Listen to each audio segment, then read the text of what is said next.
Apa iya Yesus itu ada ibunya? Masa Tuhan Allah, maaf ya, bersetubuh dengan Bunda Maria?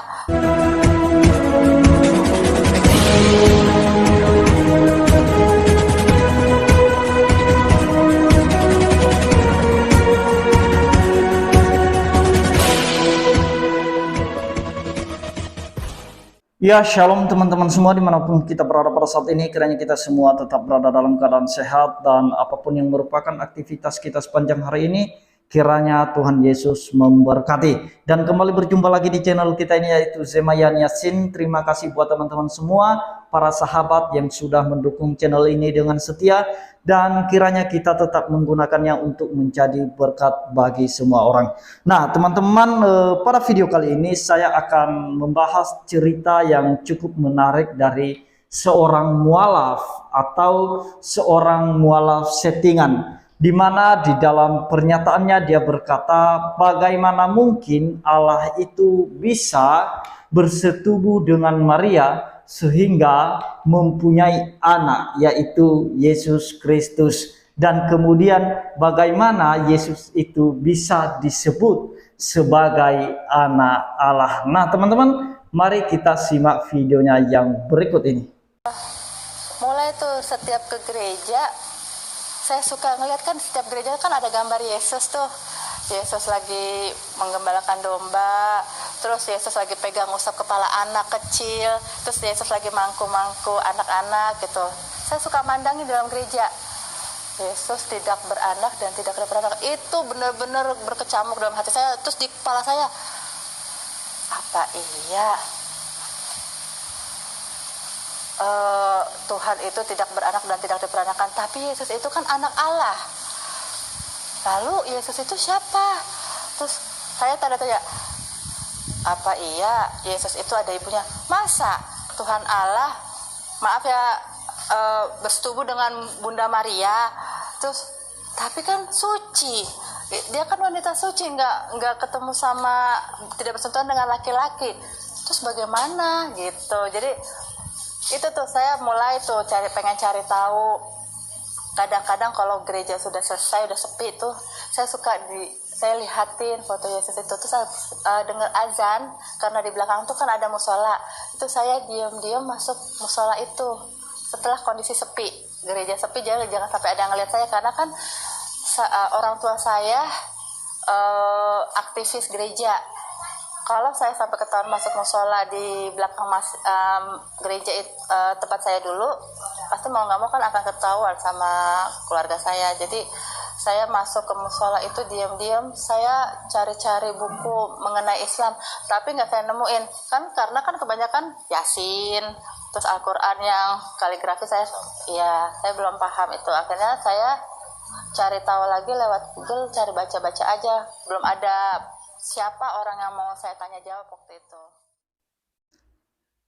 Nah, jadi itu dia videonya teman-teman. Kita sudah mendengarkan apa yang telah dia katakan, apa yang telah dia sampaikan.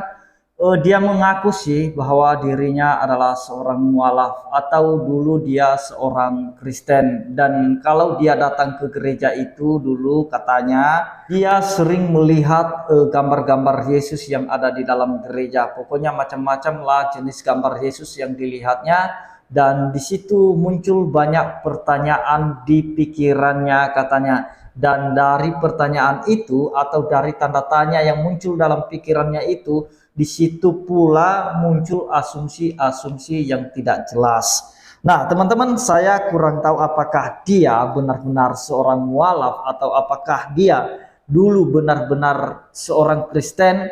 Karena saya tahu bahwa channel-channel saudara kita yang muslim ini terlalu banyak settingan, di mana mereka suka mengambil salah seorang untuk berperan menjadi seorang mualaf dan memberikan kesaksian-kesaksian bohong untuk menjatuhkan iman Kristen. Nah teman-teman, oleh karena itu mari kita bahas bagaimana sebenarnya kelahiran Yesus itu. Malaikat Gabriel pernah menyampaikan kepada Maria bahwa engkau akan mengandung seorang anak. Tetapi apa yang menjadi jawaban Maria? bagaimana mungkin hal itu bisa terjadi? Karena Maria pada saat itu pasti dia menggunakan pikiran manusia. Bagaimana mungkin aku masih belum punya suami? Nah, teman-teman, mari kita cek di dalam Lukas 1 ayat 34 sampai 35. Setelah malaikat memberitahukan itu kepada Maria dan Maria bertanya-tanya. Apa jawaban Maria kepada malaikat? Di ayat 34. Di situ dikatakan, kata Maria kepada malaikat itu, bagaimana hal itu mungkin terjadi? Bagaimana mungkin? Aku belum punya suami, kata Maria ini kepada malaikat. Karena aku belum bersuami. Karena di dalam pemikiran Maria pada saat itu pasti dia melihat bahwa tidak pernah terjadi hal itu sebelumnya. Kalau misalnya pun dia lihat atau dia pernah ingat kisah Adam itu kan diciptakan dari debu tanah. Tidak pernah terjadi fenomena seperti ini, di mana seorang perempuan melahirkan seorang anak tanpa suami. Itu yang membuat Maria bertanya-tanya, bagaimana mungkin hal itu bisa terjadi? Tapi mari kita lihat apa yang dijawab oleh malaikat. Di ayat 35. Jawab malaikat itu kepadanya, Roh Kudus akan turun atasmu dan kuasa Allah yang Maha Tinggi akan menaungi engkau. Sebab itu anak yang akan kau lahirkan itu akan disebut kudus, anak Allah. Jadi bagaimana terjadi hal itu, teman-teman? Roh Kudus akan turun ke atasnya dan kuasa Allah. Kalau bicara kuasa Allah, sesuatu yang mustahil itu membuat tidak mustahil. Sesuatu yang tidak mungkin menurut manusia membuat itu semua menjadi mungkin. Karena apa? Karena kuasa Allah. Karena kuasa Allah itu pasti bekerja di luar nalar manusia, di luar logika manusia tentunya. Nah, teman-teman, mengenai Yesus sebagai anak Allah, udah deal tadi itu ya teman-teman. Sebenarnya Yesus sebagai anak Allah merupakan gelar saja, gelar sebagai anak Allah, dan hanya kepada Yesus dikatakan sebagai anak tunggal Allah. Kepada nabi-nabi yang lainnya atau nabi-nabi yang sebelumnya tidak pernah disebut mereka sebagai anak Allah yang tunggal atau anak tunggal Allah, melainkan pada umumnya disebut kita semua orang-orang yang takut akan Tuhan, orang yang percaya kepada Tuhan pasti dikatakan anak-anak Allah, dan bentuknya adalah plural. Sedangkan anak tunggal Allah itu bentuknya singular. Nah, kenapa Yesus sendiri mengakui dirinya sebagai anak Allah? Dan bahkan banyak juga orang-orang yang mengakui pada zaman itu bahwa Yesus itu adalah anak tunggal Allah, khususnya para muridnya. Sehingga muridnya nanti bisa menuliskan hal itu di dalam Injil mereka atau di dalam surat mereka, tulisan mereka menuliskan bahwa Yesus adalah anak Allah. Sebenarnya orang Yahudi ketika mendengarkan Yesus mengaku dirinya sebagai anak Allah, maka mereka berpikir, maka mereka memandang Yesus sedang menyamakan dirinya dengan Allah. Dan itulah yang menyebabkan Yesus dihukum mati. Karena apa? Karena pengakuannya, mengaku dirinya sebagai anak Allah. Mari kita coba cek di dalam Yohanes 10 ayat 30 sampai 33. Sekali lagi Yohanes 10 ayat 30 sampai 33. Saya bacakan kepada kita teman-teman. Di dalam ayat 30 Yesus berkata begini, Aku dan Bapa adalah satu.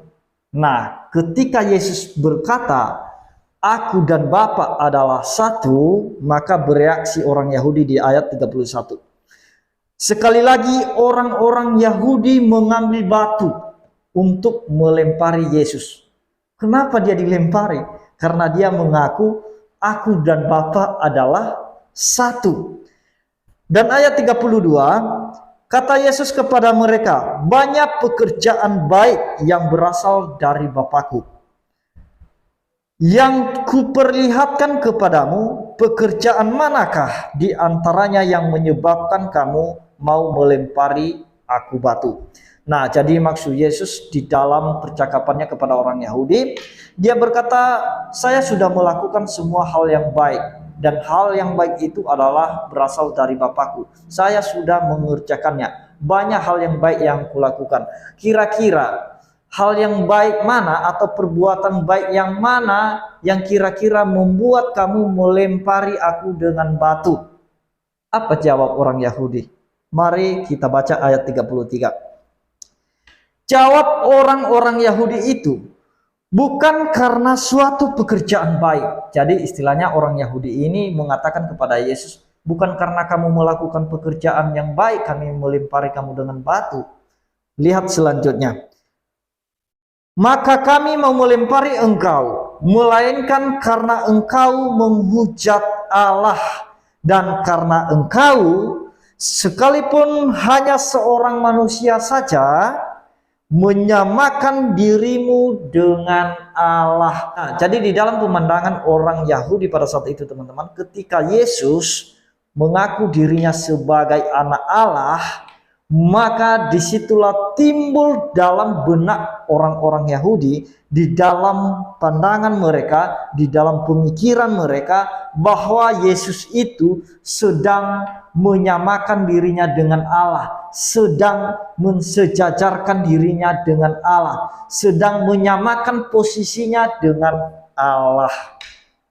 Itulah yang menyebabkan dia dilempari dan mereka berkata, kamu menghujat Allah.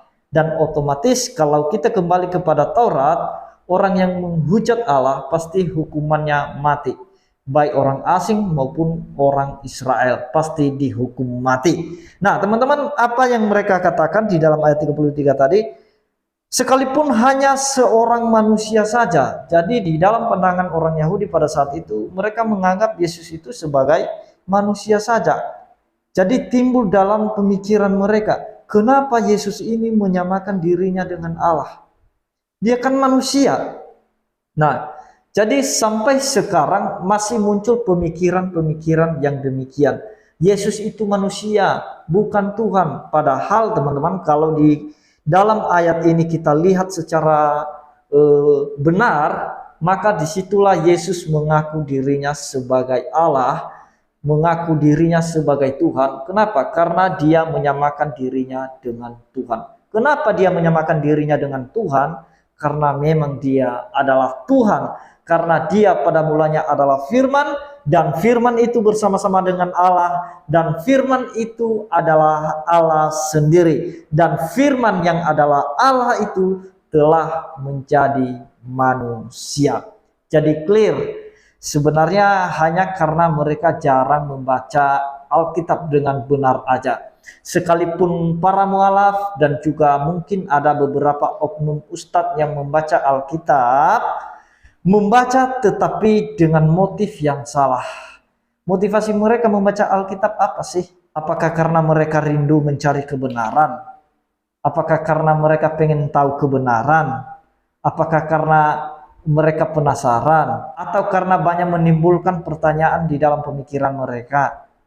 Hanya satu motivasi mereka, yaitu mau mencari-cari kesalahan dalam Alkitab, supaya ketika mereka mendapatkan satu ayat dan kemudian mereka mengambil kesimpulan, dan kesimpulan itulah yang menjadi senjata mereka untuk menyerang kekristenan.